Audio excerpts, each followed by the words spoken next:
নমস্কাৰ সকলোকে পুনৰবাৰ স্বাগতম জনাইছোঁ মোৰ চেনেলটিত। আজি মই চৰকাৰী চাকৰি তথা পেঞ্চনৰ সম্পৰ্কে এটি গুৰুত্বপূৰ্ণ ইনফৰমেশ্যন লৈ আহিছোঁ আৰু ইনফৰমেশ্যনটো হ'ল যে অষ্টম দৰমহা আয়োগৰ দাবী ভাৰতৰ চৰকাৰী কৰ্মচাৰীৰ দীৰ্ঘদিনীয়া আকাংক্ষা বছৰ বছৰ ধৰি প্ৰত্যাশাৰ অন্তত নতুন দৰমহা পুনৰীক্ষণৰ সম্ভাৱনাই লাখ লাখ ৰাজহুৱা খণ্ডৰ কৰ্মচাৰীসকলৰ মাজত উত্তেজনাৰ সৃষ্টি কৰিছে। আলোচনাই গতি লাভ কৰাৰ লগে লগে আশাৰ গতি বৃদ্ধি পোৱাৰ লগে লগে অষ্টম দৰমহা আয়োগে চৰকাৰী কৰ্মচাৰীৰ দৰমহা গাঁথনি সুবিধা আৰু ভাত্তাত উল্লেখযোগ্য পৰিৱৰ্তন আনিবলৈ সাজু হৈছে।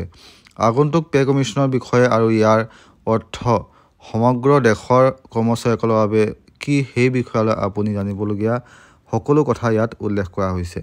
2016 চনৰ পৰা কাৰ্যকৰী হোৱা সপ্তম দৰমহা আয়োগে চৰকাৰী কৰ্মচাৰীৰ বাবে এক উল্লেখযোগ্য মাইলৰ খুঁটি হিচাপে পৰিগণিত হৈছে।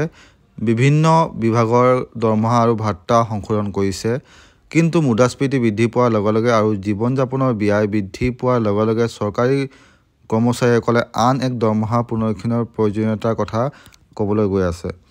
অষ্টম দৰমহা আয়োগৰ পৰা প্ৰাথমিক আশা চৰকাৰী কৰ্মচাৰীৰ দৰমহা আৰু ভাত্তা যথেষ্ট বৃদ্ধি। প্ৰাথমিক অনুমান অনুসৰি পৰামৰ্শৰ ওপৰত নিৰ্ভৰ কৰি 20% পৰা 30% ভিতৰত দৰমহা বৃদ্ধি হ'ব পাৰে। ইয়াৰ ফলত মৌলিক দৰমহা, পেঞ্চন আৰু অন্যান্য ভাত্তাসমূহৰ ওপৰত প্ৰত্যক্ষ প্ৰভাৱ পৰিব, যিয়ে যথেষ্ট বৃদ্ধি কৰিব আপোনাৰ দৰমহা, যাৰ ফলত কৰ্মচাৰী আৰু তেওঁলোকৰ পৰিয়ালৰ উন্নত জীৱনৰ মান নিশ্চিত হ'ব। ইয়াৰ উপৰিও মুদ্ৰাস্ফীতিৰ সৈতে জড়িত ডিয়াৰনেছ এলাউন্স অধিক সঘনাই সংশোধন কৰা হ'ব, যাতে চৰকাৰী কৰ্মচাৰীসকলে ক্ৰয় ক্ষমতা হেৰুৱাব নোৱাৰে। অন্যান্য সুবিধা যেনে চিকিৎসা ভাত্তা, ভ্ৰমণ ভাত্তা আৰু গৃহ নিৰ্মাণৰ সুবিধাসমূহ উন্নতি দেখা যাব পাৰে।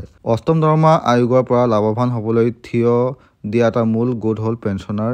নতুন দৰমহা পুনৰীক্ষণৰ ফলত পেঞ্চন বৃদ্ধি হোৱাৰ পূৰ্ণ সম্ভাৱনা আছে, যাৰ ফলত অৱসৰপ্ৰাপ্ত চৰকাৰী কৰ্মচাৰীয়ে বৃদ্ধি হোৱা দৰমহাৰ উচিত অংশ লাভ কৰাটো নিশ্চিত হ'ব। অষ্টম দৰমহা আয়োগ কাৰ্যকৰী কৰাৰ সঠিক সময়সীমা এতিয়াও অনিশ্চিত হৈ থকাৰ সময়তে বিশেষজ্ঞসকলে 2025 চনৰ ভিতৰত আয়োগটো স্থাপন কৰা যাব বুলি মত প্ৰকাশ কৰিছে। 2026 চনৰ ভিতৰত দৰমহা সংশোধন কাৰ্যকৰী হোৱাৰ সম্ভাৱনা আছে। চৰকাৰী কৰ্মচাৰীসকলে আনুষ্ঠানিক ঘোষণা আৰু আলোচনাৰ বাবে আগ্ৰহেৰে অপেক্ষা কৰি আহিছে। তাৰিখ ওচৰ চাপি অহাৰ লগে লগে তীব্ৰতৰ হোৱাৰ সম্ভাৱনা আছে। অষ্টম দৰমহা আয়োগ প্ৰতিষ্ঠা এতিয়াও পৰিকল্পনাৰ পৰ্যায়ত থকাৰ সময়তে চৰকাৰে নিজৰ কৰ্মচাৰীসকলৰ উচিত ক্ষতিপূৰণ নিশ্চিত কৰাৰ সমান্তৰালভাৱে বিত্তীয় অনুশাসন বজাই ৰখাৰ প্ৰতি আগ্ৰহী।